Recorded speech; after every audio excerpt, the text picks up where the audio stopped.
Hello friend, स्वागत है आपके YouTube channel morning today target में। आज हम देखेंगे सीटेट के सीडीपी के पीवाईक्यू क्वेश्चन पेपर, जो आपके आने वाले एग्जाम के लिए काफ़ी ज़्यादा इंपॉर्टेंट है। देखिए, जितने भी पीवाईक्यू क्वेश्चन पूछे गए हैं सभी आपको कराने वाले हैं, तो चैनल को सब्सक्राइब कर लीजिएगा।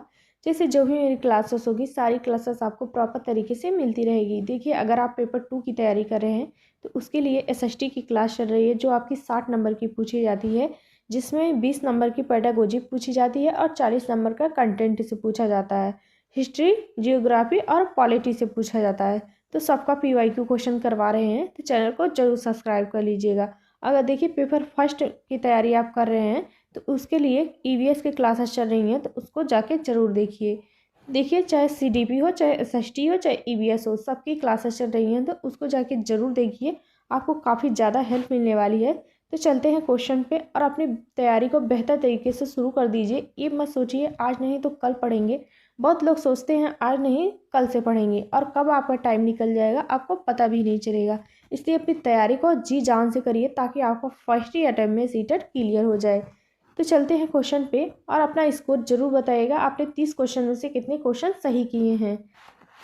और क्लास शुरू करने से पहले आप लोग लाइक शेयर कर दीजिए, क्योंकि देखिए बहुत लोग नहीं करते हैं। मैं बार बार जैसा कि नहीं कहती हूँ, तो आप लोग कर दिया करिए। तो चलते हैं क्वेश्चन पे। निम्नलिखित में से कौन सी प्रगतिशील शिक्षा की अवधारणा के बारे में प्रमुख है? तो कौन सी प्रगतिशील शिक्षा की अवधारणा के बारे में सही है? तो वह हो जाएगा, इसका दूसरा ऑप्शन सही हो जाएगा, प्रत्येक बच्चे की क्षमता एवं संभावना में विश्वास करना, जो प्रगतिशील शिक्षा के बारे में सही है। तो यहाँ पे इसका सेकेंड ऑप्शन सही हो जाएगा। नेक्स्ट क्वेश्चन है, विकास में व्यक्तित्व विभिन्नता को समझने के लिए क्या महत्वपूर्ण है? तो विकास में व्यक्तित्व विभिन्नता को समझने के लिए क्या महत्वपूर्ण है? तो वह हो जाएगा इसका राइट आंसर। यहाँ पे इसका 4 आंसर सही हो जाएगा। वंशानुगत विशेषताओं के साथ साथ पर्यावरणीय कारकों एवं उनकी पारस्परिक क्रिया पर विचार करना। तो यहाँ पे इसका 4 आंसर सही हो जाएगा।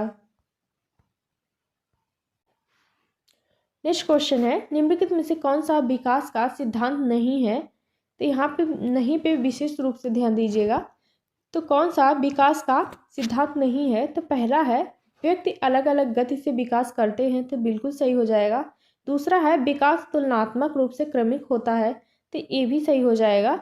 तीसरा है, विकास समय के साथ धीरे धीरे घटित होता है, तो आपका तीसरा भी सही हो जाएगा। और चौथा ऑप्शन है, विकास की सटीक गति एवं प्रकृति जन्म के समय ही निर्धारित हो जाती है, जो आपका सही नहीं होगा।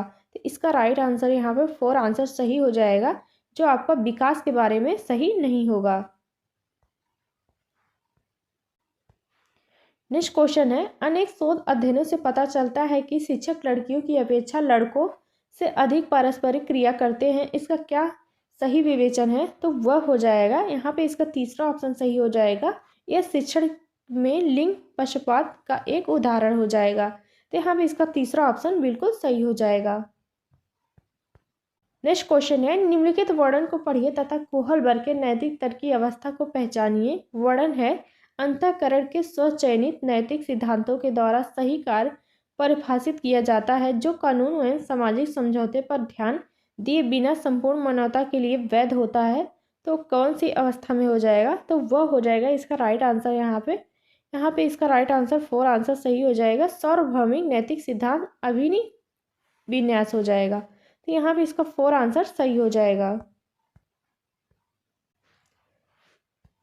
नेक्स्ट क्वेश्चन है, बच्चों के मूल्यांकन के लिए निम्नलिखित में से कौन से कारण होने चाहिए?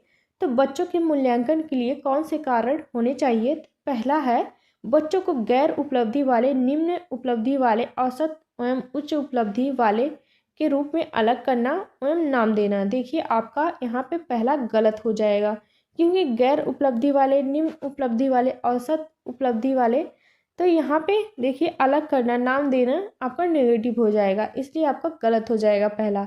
और दूसरा है, कक्षा शिक्षण अधिगम प्रक्रियाओं में सुधार करना, तो बिल्कुल सही हो जाएगा दूसरा। यहाँ पे तीसरा है, समय के साथ बच्चों में होने वाले अधिगम प्रयत्नों के प्रगति में बारे में पता लगाना। यहाँ पे देखिए आपका तीसरा भी सही हो जाएगा कि समय के साथ बच्चों में होने वाले अधिगम परिवर्तनों एवं प्रगति के बारे में पता लगाना। तो यहाँ पे आपका तीसरा भी सही हो जाएगा। और चौथा ऑप्शन है बच्चे की क्षमताओं, संभावनाओं, सशक्त पक्षों एवं चुनौतीपूर्ण पक्षों के बारे में माता पिता के साथ चर्चा करना। तो यहाँ पे देखिए आपका दूसरा, तीसरा और चौथा सही हो जाएगा, पहला गलत हो जाएगा। इसलिए इसका राइट आंसर यहाँ पे देखिए जहाँ पहला है उसको काट दीजिए। आपका राइट आंसर यहाँ पे तीसरा ऑप्शन बिल्कुल सही हो जाएगा। नेक्स्ट क्वेश्चन है, निम्नलिखित में से कौन सा मूर्त क्रियात्मक अवस्था के प्रमुख कौशलों में से एक है?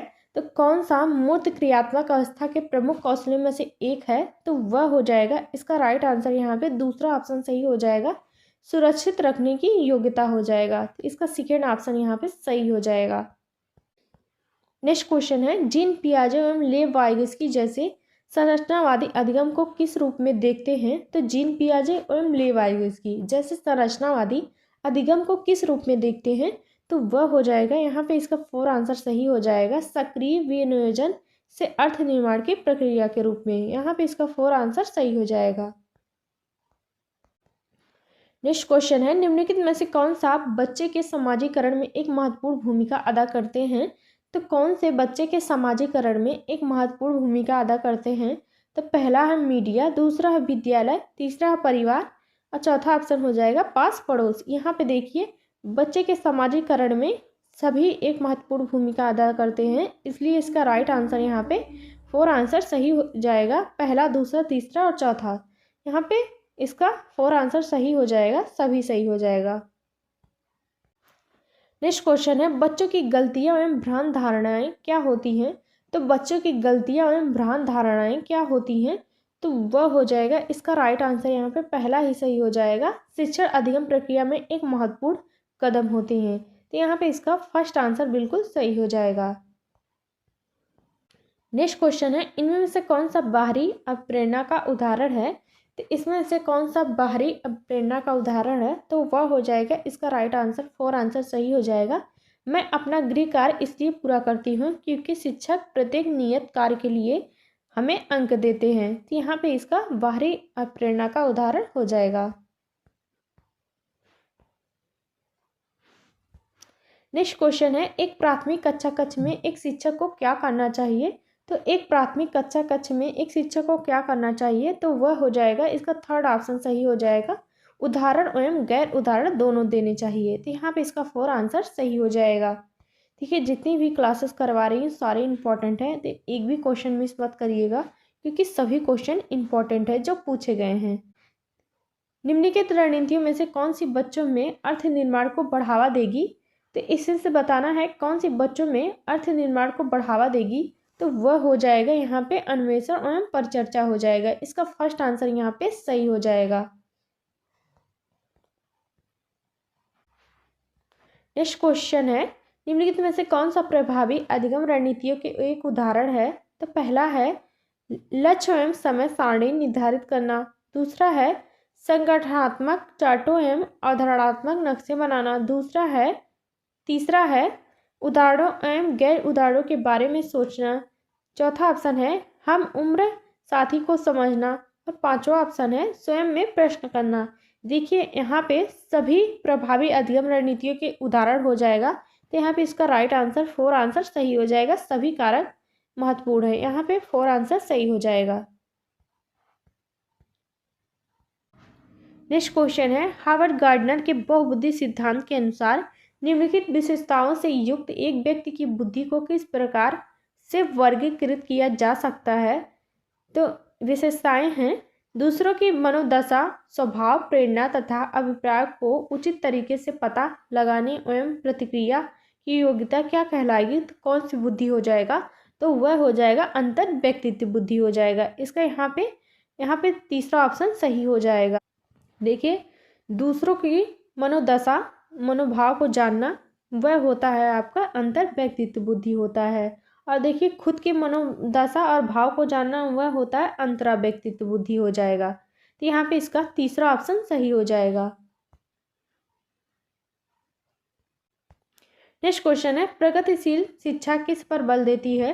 तो प्रगतिशील शिक्षा किस पर बल देती है? तो वह हो जाएगा, यहाँ पे तीसरा ऑप्शन सही हो जाएगा। नेक्स्ट क्वेश्चन है, संरचनात्मक दृष्टिकोण के अनुसार अधिगम है तो संरचनात्मक दृष्टिकोण के अनुसार अधिगम क्या है, तो वह हो जाएगा, इसका तीसरा ऑप्शन सही हो जाएगा, एक सक्रिय एवं सामाजिक प्रक्रिया होती है। तो यहाँ पे इसका तीसरा ऑप्शन बिल्कुल सही हो जाएगा। नेक्स्ट क्वेश्चन है, जब शिक्षक को विद्यार्थियों एवं उनकी योग्यताओं के बारे में सकारात्मक विश्वास होता है तब विद्यार्थी कैसे सीखते हैं।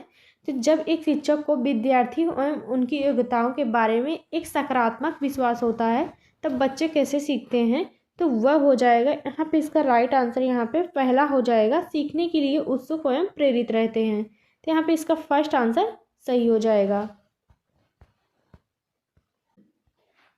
नेक्स्ट क्वेश्चन है, एक समस्या को मूल एवं उपचारित समाधानों के साथ करने की योग्यता निम्नलिखित में से किसकी एक प्राथमिक विशेषता है, तो वह हो जाएगा, यहाँ पे इसका राइट आंसर यहाँ पे तीसरा ऑप्शन सही हो जाएगा, सृजनात्मक बच्चों की हो जाएगा। तो यहाँ पे इसका तीसरा ऑप्शन बिल्कुल सही हो जाएगा। नेक्स्ट क्वेश्चन है, दृश्य रूप से बधिर विद्यार्थियों के साथ कार्य करते समय एक शिक्षक को किस प्रकार के अनुदेशन अनुकूलन करने चाहिए। तो एक दृश्य रूप से बच्चा है तो उसके साथ कार्य करते समय एक शिक्षक को किस प्रकार उसके साथ अनुदेशन अनुकूलन करने चाहिए, तो वह हो जाएगा, इसका फर्स्ट आंसर सही हो जाएगा, स्पष्ट रूप से बोलना तथा छूकर महसूस करने वाली सामग्रियों का अधिक मात्रा में प्रयोग करना चाहिए। तो यहाँ भी इसका फर्स्ट आंसर सही हो जाएगा। नेक्स्ट क्वेश्चन है, सहयोगात्मक अधिगम एवं हम उम्र साथियों के द्वारा शिक्षण एक समावेशी कक्षा में किस प्रकार से उपयोग करना चाहिए। तो सहयोगात्मक अधिगम एवं हम उम्र साथियों के द्वारा शिक्षण का एक समावेशी कक्षा किस प्रकार से उपयोग करना चाहिए, तो वह हो जाएगा, यहाँ पे फर्स्ट आंसर सही हो जाएगा, सक्रिय रूप से आगे बढ़ाना चाहिए। तो यहाँ पे इसका फर्स्ट आंसर बिल्कुल सही हो जाएगा। नेक्स्ट क्वेश्चन है, निम्नलिखित में से कौन सी समावेशी कक्षा में सबसे अधिक महत्वपूर्ण है। तो कौन सी एक समावेशी कक्षा में सबसे अधिक महत्वपूर्ण है, तो वह हो जाएगा, इसका राइट आंसर यहाँ पे 4 आंसर सही हो जाएगा, विशिष्ट शिक्षा योजना को बढ़ावा देना। तो यहाँ पे इसका 4 आंसर बिल्कुल सही हो जाएगा। नेक्स्ट क्वेश्चन है, अधिगमकर्ताओं एवं उनकी प्राथमिक विशेषताओं के मिलान युग्म में से निम्नलिखित में से कौन सा सही होगा, तो वह हो जाएगा, इसका राइट आंसर यहाँ पे सेकेंड ऑप्शन सही हो जाएगा, पठन अक्षमता, अधिगमकर्ता धारा प्रवाह पढ़ने एवं लिखने में कमी होती है। तो यह आपका सही मिलान हो जाएगा। तो इसका राइट आंसर यहाँ पे सेकेंड ऑप्शन सही हो जाएगा। नेक्स्ट क्वेश्चन है, अपनी कक्षा में सहयोगात्मक अधिगम प्रयोग करते समय एक शिक्षक को किस प्रकार की भूमिका होती है। तो अपनी कक्षा में सहयोगात्मक अधिगम को प्रयोग करते समय एक शिक्षक की भूमिका किस प्रकार होती है, तो वह हो जाएगा, इसका राइट आंसर यहाँ पे तीसरा ऑप्शन सही हो जाएगा, सहयोगात्मक होना तथा प्रत्येक समूह की निगरानी करना। तो यहाँ पे इसका राइट आंसर तीसरा ऑप्शन सही हो जाएगा। नेक्स्ट क्वेश्चन है, संरचनात्मक ढांचे में बच्चे को किस रूप में देखा जाता है। तो एक संरचनात्मक ढांचे में बच्चों को किस प्रकार देखा जाता है, तो वह हो जाएगा, इसका 4 आंसर सही हो जाएगा, एक समस्या समाधान करने वाला तथा वैज्ञानिक अन्वेषक के रूप में देखा जाता है। तो इसका यहाँ पे 4 आंसर बिल्कुल सही हो जाएगा। नेक्स्ट क्वेश्चन है, निम्नलिखित कथनों में से कौन सा विकास एवं अधिगम के बीच को सही तरीके से सूचित करता है। तो कौन सा विकास एवं अधिगम के बीच संबंध को सही तरीके से सूचित करता है। तो इसका राइट आंसर यहाँ पे 4 आंसर सही हो जाएगा, विकास एवं अधिगम अंतः संबंधित और अंतर निर्भर होते हैं। तो यहाँ पे इसका 4 आंसर बिल्कुल सही हो जाएगा।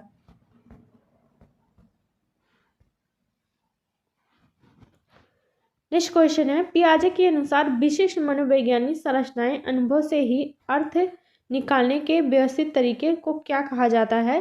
तो पियाजे के अनुसार विशिष्ट मनोवैज्ञानिक संरचनाएं अनुभव से सही अर्थ निकालने के व्यवस्थित तरीकों को क्या कहा जाता है, तो वह हो जाएगा स्कीमा। यहाँ पे इसका सेकेंड ऑप्शन बिल्कुल सही हो जाएगा। नेक्स्ट क्वेश्चन है, एक उचित प्रश्न सुझाव के द्वारा बच्चे की समझ को उस बिंदु से बहुत आगे ले जाया जा सकता है जिस पर वह अकेले पहुंच सकती है। निम्नलिखित में से कौन सी संरचना उपयुक्त कथन को प्रकाशित करती है, तो वह हो जाएगा, इसका यहाँ फर्स्ट आंसर सही हो जाएगा, समीपस्थ निकटस्थ विकास का क्षेत्र हो जाएगा। तो इसका यहाँ पे फर्स्ट आंसर सही हो जाएगा। नेक्स्ट क्वेश्चन है, लेव वाइगोत्स्की के अनुसार आधारभूत मानसिक क्षमताओं को मुख्य रूप से किसके द्वारा उच्चतर संज्ञानात्मक प्रक्रियाओं में बदला जा सकता है, तो वह हो जाएगा इसका यहाँ पे दूसरा ऑप्शन सही हो जाएगा, सामाजिक पारस्परिक क्रिया करके। तो यहाँ पे इसका दूसरा ऑप्शन सही हो जाएगा। देखिए इस क्लास का लास्ट क्वेश्चन है, प्राथमिक कक्षाओं में भाषा का विकास किस प्रकार संसाधित होता है। तो प्राथमिक कक्षाओं में भाषा का विकास किस प्रकार संसाधित होता है, तो इसका राइट आंसर आप सभी को कमेंट बॉक्स में बताना है। देखिए काफ़ी इजी क्वेश्चन है, तो आप लोगों से यही उम्मीद है कि आप लोग इसका कमेंट करके इसका राइट आंसर सही बताएंगे। तो मिलते हैं नेक्स्ट क्लास में। देखिए अपनी तैयारी को बेहतर तरीके से शुरू कर दीजिए, ये मत सोचिए आज नहीं तो कल पढ़ेंगे। देखिए आपका कब टाइम निकल जाएगा आपको पता भी नहीं चलेगा। देखिए आपको टाइम का विशेष रूप से ध्यान देना है। तो मिलते हैं नेक्स्ट क्लास में, तब तक के लिए अपनी तैयारी को बेहतर तरीके से करिए।